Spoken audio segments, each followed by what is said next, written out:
Hey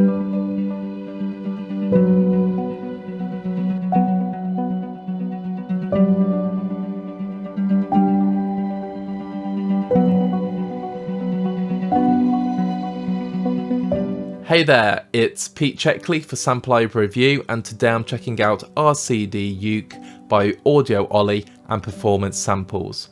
Last year, Ollie put themselves on the map by releasing Modern Percussion, which was a huge, bombastic, but more importantly, great quality percussion library. Now their follow-up, RCD UKE, is the start of a new series of cinematic tools. What is it about RCD UKE that will make us want to part of our money and use it in our daily template? Let's take a look. The RCD series UKE is a prepared rhythmic ukulele. It downloads at 5 GB and requires the full version of Contact 5 or better. It uses the Pulse download app for delivery, and it's on sale for $149. Now, before I dive in and play through some of the sounds, it's really important to understand what UKE is. UKE is not a sampled playable ukulele. It's a rhythmic cinema device, and that's what the RCD stands for. The RCD seems to be a new range that Ollie are developing, and it creates these really cool rhythmic effects using whichever instrument they're choosing. So this one is using ukuleles, and they are obviously sampled ukuleles, and each loop or riff is taken from a ukulele performance. So it's a really cool idea. It's something very new, something not been seen elsewhere. So let's see exactly how it works. UKE has been stated as being a prepared ukulele. Now, it hasn't been stuffed with lots of different things and had lots of, I don't know, metal objects dropped on it and prepared in that sense, but it does have a multitude of playing styles. So it could be picked, it can be slapped, it can be thumbed, it could be hit. It can have high playing styles, low playing styles, it can have strums, soft strums, fingernails. There are so many different ways that the ukulele has been sampled and played. So I've opened the contact window so you can see exactly what you get. Now, in the instruments, you have miscellaneous instruments, repetitions, riffs, and tremolos. So I'm going to start off by playing a couple of these riffs. I'll turn the microphone off so you can just hear exactly what triggers these riffs and what they sound like.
So first impressions, the ukulele is sampled incredibly well, and you get all the nuances, the little sounds, the little creaks, the fretting.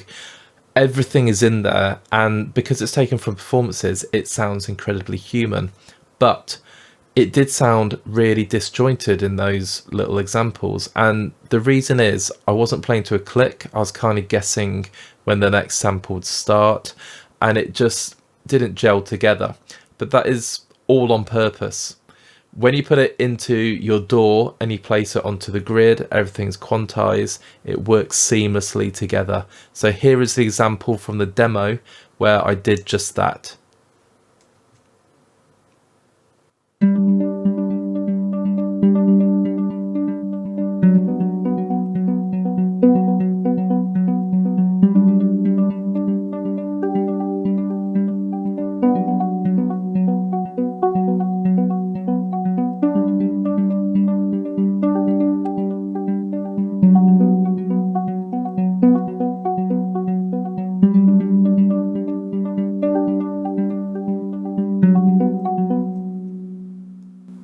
Now you can see that works perfectly together, and that's exactly what we're going for. If I just add the piano and I'll add the high ukulele, and you can hear how that works together now.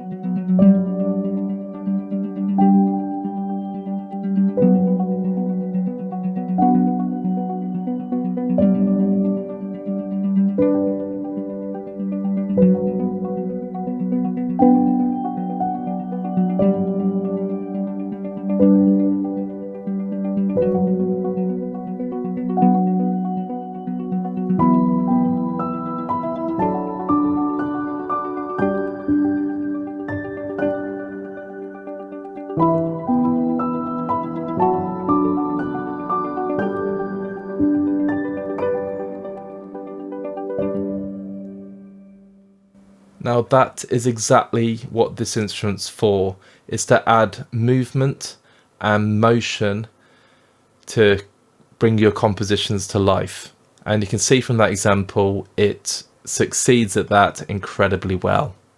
So with all that in mind, the best thing I can do is play the cue. So it's all on the grid, and I'll just cycle through some of the presets. So let's go with the first one.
So obviously you wouldn't use a stack of those major 7th arpeggios, it just makes no musical sense whatsoever, but they will have their place depending on the cue you're writing. Now, that's the whole point of these riffs, they're kind of pre-made for you, taken from these live performances. You find one, you put it into your cue, and it gives you this really quick, kinetic and organic natural movement. On the flip side of the tonal riffs are the atonal riffs, and these are kind of more prepared, so they've been brushed, patted, shaped, strummed, finger tapped, so loads of different ways they've been performed, and you can see they've been performed at different tempos as well. So if I just open the brush menu at 120,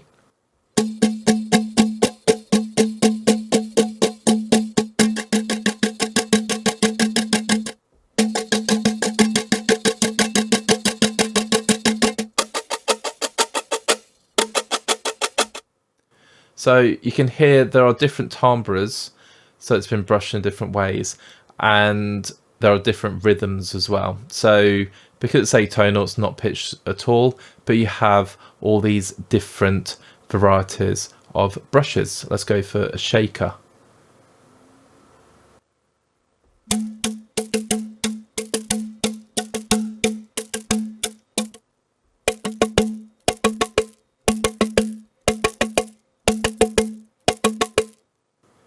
So that's great for adding percussive effects to your piece or percussive movement. Let's go for finger tap.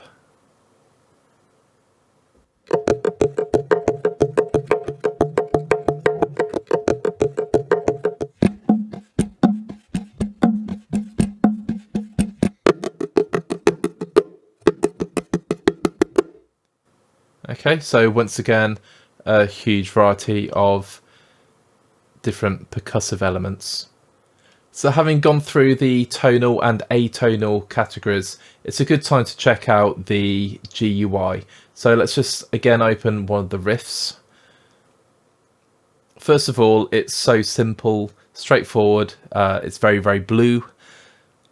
Looks really, really clean. So yeah, hats off to the design of the GUI. I think it looks very, very sleek. If I click on the speed, you can change the speed of the riff.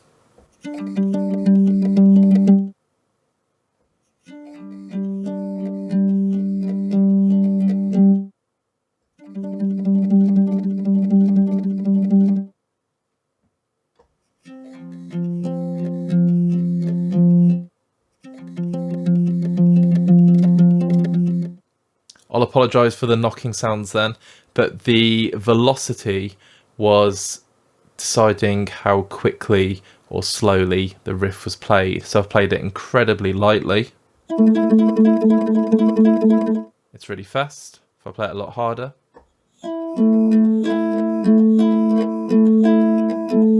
It goes down to the half speed. So that's very, very cool.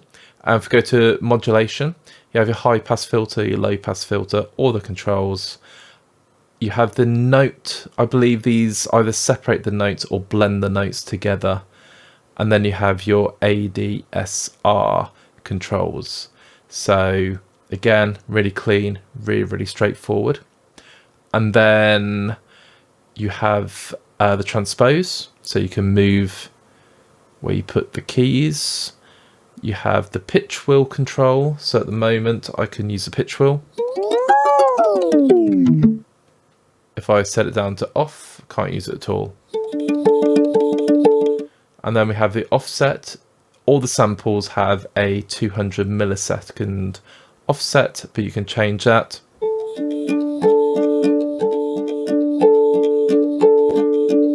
And it kind of takes off the picking sound and shortens the sample start, but it starts off straight with the note.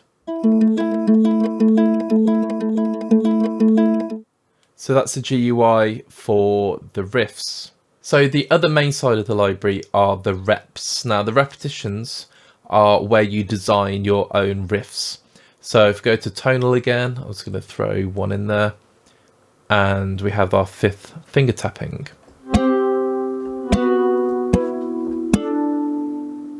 Okay, now the modulation is exactly the same. The advance is slightly different. You have the random velocity and the looseness, which will create a more human feel. And you have the offset yet again.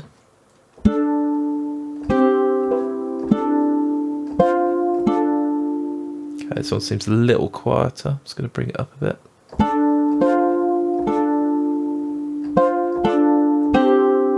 Okay. But if we go to the sequencer, this is very, very cool. Now, you create your own riffs and ideas within the sequencer. So if I turn it on, let's go for Let's go for 16 bars. We'll stay in 16th notes. All you do is draw your curve where you want it. So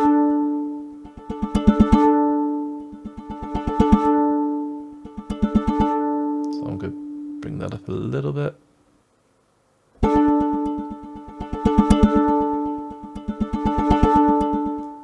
You can drop some out.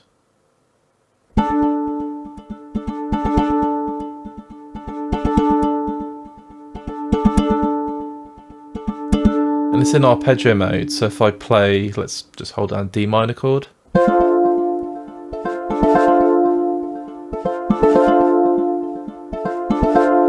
get an arpeggio. You can change that to mono strum or arpeggio. You can add some swing.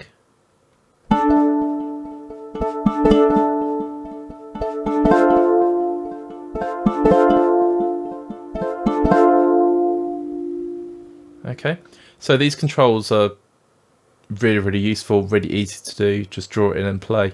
You can save your MIDI data, so if you want to have the same rhythms played on a different instrument, that's really easy.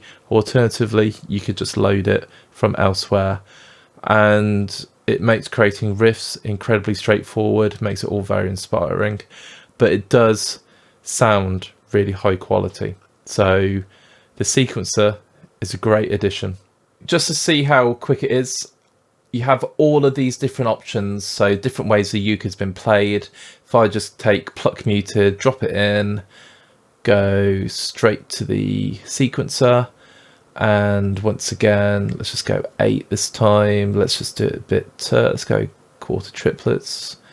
Oh, hello there. Let's go down there, one up there, and play that. You'll notice, I kept doing this when I was testing the instrument and using it. You've got to turn on the sequencer. Let's try that now.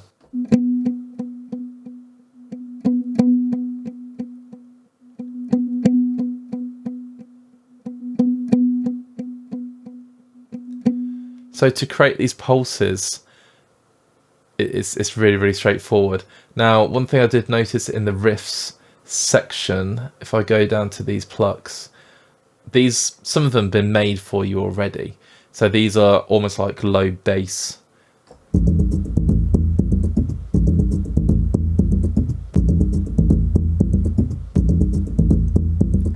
Now it's called balloon bonus. I really hope the uke has been hit with a balloon. I don't really like balloons, I'll be honest.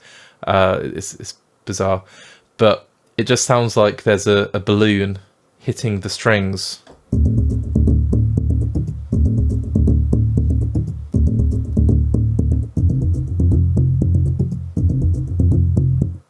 Let's crank that up a little bit more.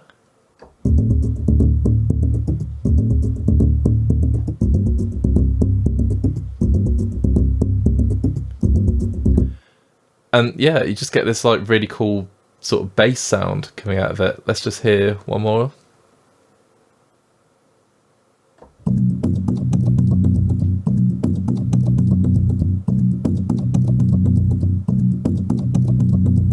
Let's go crank the volume a bit more.